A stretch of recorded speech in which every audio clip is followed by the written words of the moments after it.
be studying is we're going to be continuing our look at society and culture and how the First World War impacted that. The last 2 weeks we've looked at rationing and also the Defence of the Realm Act. This week what we're going to do is we're going to look at the changing role of women within British society at this particular time during the First World War. So to allow us to do that, we're going to do the same sort of structured tasks that we've completed before. So we're going to be working through this digital notebook. Now I think most of you are now able to access digital notebook and be able to type on the PowerPoint slides, etc. But what I would say is that if you're still struggling with the technology of being able to access that, what I suggest you do is you just access the PowerPoint slides, and you can either handwrite that out on a notepad and upload an image to myself, or you can word process it and hand that in the return on Google Classroom as well. Either is fine, as long as I can just get a see on how you're doing and we can work forward. So this week we're going to look at the changing role of women, and what we mean by that is, so women in British and Scottish society had a very particular role that they filled before the First World War. What we're going to be looking at is how did that change? Why did the First World War change it? How did it change it? And what impact did that have for women going forward? So what are our learning intentions for this week? So our learning intentions are, we're going to be learning about the way women's role in society changed during the First World War, and you're going to be learning the skill to write an appropriate response to an evaluate usefulness question, and appropriate and accurately employ the cowpath structure when answering this question. Okay, so that's the two things that we're going to be working on in our activities this week. So how do we know that we've learned that? What's our success criteria that we're going to be judged against this for this week's lessons?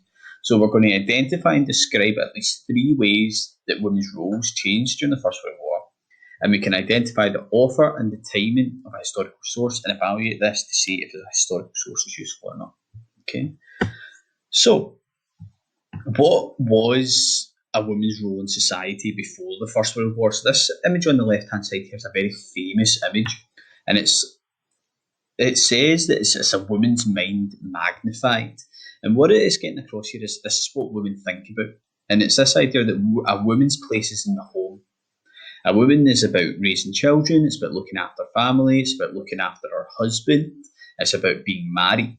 And as a result, society reflected that. So if we look at different roles and job opportunities that women took place, women were expected, and the ideal was that a woman would not work, and that a woman was expected to be raising her family, to be looking after her husband and her children.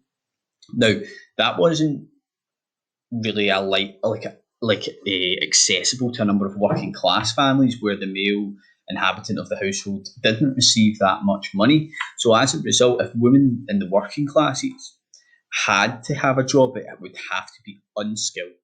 So women weren't perceived as being intelligent enough to take over skilled jobs, and they were made sure that the wages were paid less than men, because there was a perception that men were better at what they could do, men were better at working, men were better at operating in the public sphere, so therefore they should be paid reflective of that.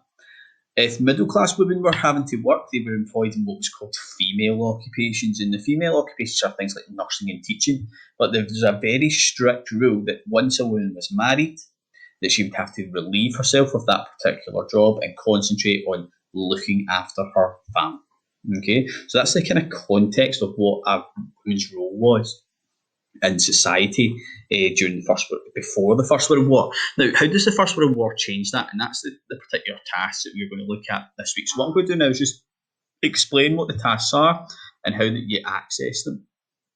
So if we look here, the first one is just a couple of video clips. Now, they're about 5-6 minutes, just to kind of introduce you to the kind of major changes that the First World War brought for women's job opportunities, for women's social interaction opportunities. So what you're going to do is just going to watch each of these, and what you're going to do is in the notebook you're going to take headings under 3 different ways. So it's just we're working on another different way of taking notes. And previously we've done our Cornell method. This week we're just going to work on headings. So we've got 3 headings: why women were needed in the workplace, jobs women took on, and the impact that this had on women. So what I've got down here is I've got these headings, so you can just go watch these 3, and then you're just going to basically bullet point different answers. So why women were needed in the workplace, you might want to talk there about how jobs were left empty due to males going to the Western Front to fight in the war. So you're going to look to kind of have a minimum of 2 pieces of notes and under each of the 3 headings. Okay, so that's just our starter to get us thinking about how women changed during the First World War. So the first task that we're going to look at is we're going to look at the jobs that women took on in the First World War. So like I said before, and before the First World War, women were not expected to work, but the war meant that women had to, because for Scotland to be able to continue in this war, people had to be working on the home front to allow for society to continue to operate, to allow for the soldiers to fight on the Western Front. So women got involved in a number of different things. So they get involved in the police force, they get involved in nursing, they get involved in munitions work, in the land army, transport workers, and the armed forces. Now, what you're going to be doing here is, if we're going to think about something like the police, so over here is you're going to just take your notes. So you're going to type in what your notes are for the particular type of jobs that they're doing. Now, where are you getting this information from? So on the next few slides, you've got all this information here. So we've got 4 bullet points here about the work that women did in the police. So if we think about the First World War, women police officers served during the First World War. One of the main responsibilities of the women's patrols, as our initial run, was to maintain discipline and monitor women's behaviours around factories and hostels. So what you're going to be doing here is you're going to be thinking, what did the women do in the police? So you're going to take that information on the next slide and you're going to try and crucially put it into your own words to have your own notes on the different jobs that women did. And once you've done that, you're just going to work through each of these slides and just keep going back and populating this table with as much notes as possible. Okay, so that's the first task that we're going to be looking at this week, the jobs that women did. The second task that we're going to be looking at is the impact on women. Now, the First World War had a major impact on women themselves. And yes, we know it had an impact on Scottish society, but individual women, this had a massive impact on fashion, it had an impact on sport that women had, it had an impact on their relationships with men, and eventually the vote that they had. Also, this slide here gives you an idea about how the amount of women who were involved, and also the money that they were earning, and the gender pay gap that begins to develop between males and females. So to allow you to do this, what on the next slide is you're going to create a mind map. Now, over here on the left-hand side, I've given you notes on how to create a mind map within the slides. So what you're going to be doing here is you're going to take the impact the First World War had on women. You're going to take the first impact in here, and you're going to think about, right, so what impact am I going to talk about? So I'm going to maybe talk about the first one on here about fashion. So I'm going to take that information and I'm going to put this into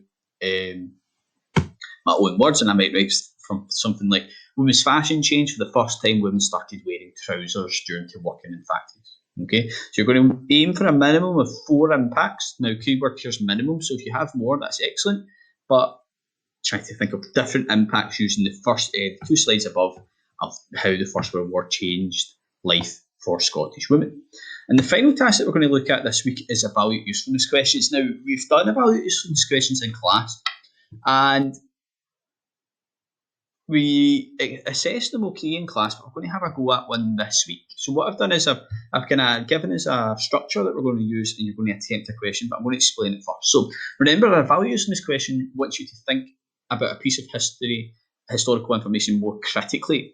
Now, the best way I always like to think about this is that if you were being paid to research a different specific historical topic, and you were given a piece of information, would this piece of information help you in being able to write your report on that topic? And if we go down to the kind of bare bones of it, a piece of historical information is useful, and the amount of accuracy that's contained in this, how true is the information?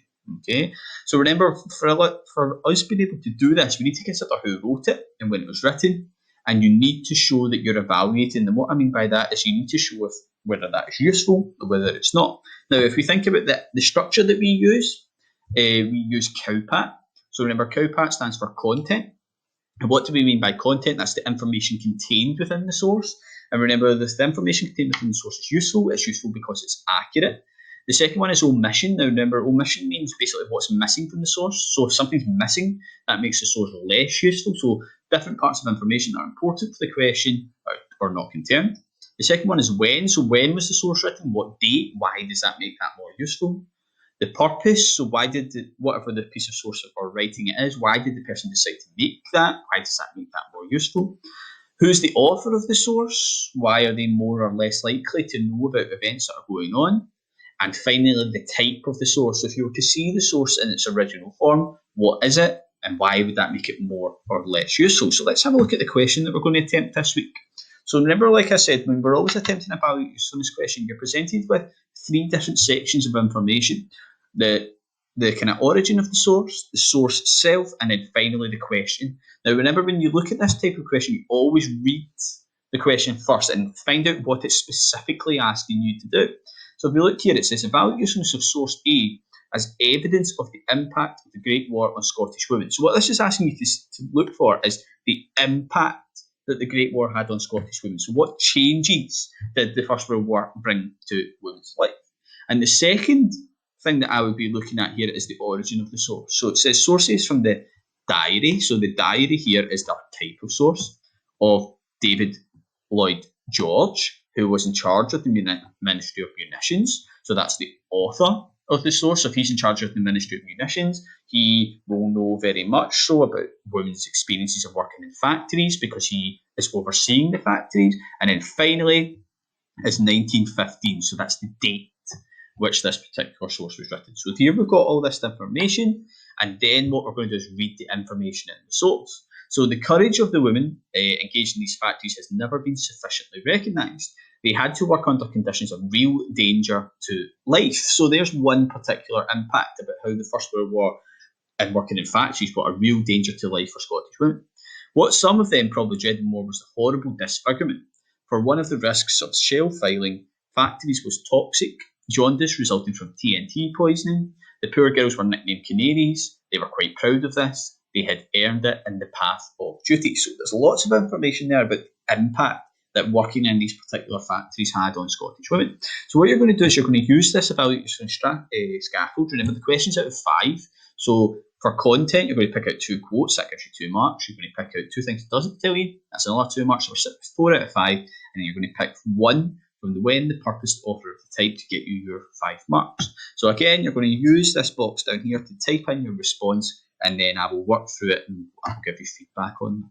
Okay, so I hope that this video once again is helpful and giving you a bit of context of what we're looking at this week, explaining what I'm expecting you to do in each of the tasks, and I hope that you got on very well again with the tasks this week, and I shall see you hopefully soon, and I'll be in contact with you as usual through the Google Classroom. So if you've got any questions, just please send them into the Google Classroom and I'll get back to you as soon as I can. Okay, so best of luck looking at the impact that the First World War had on Scottish women.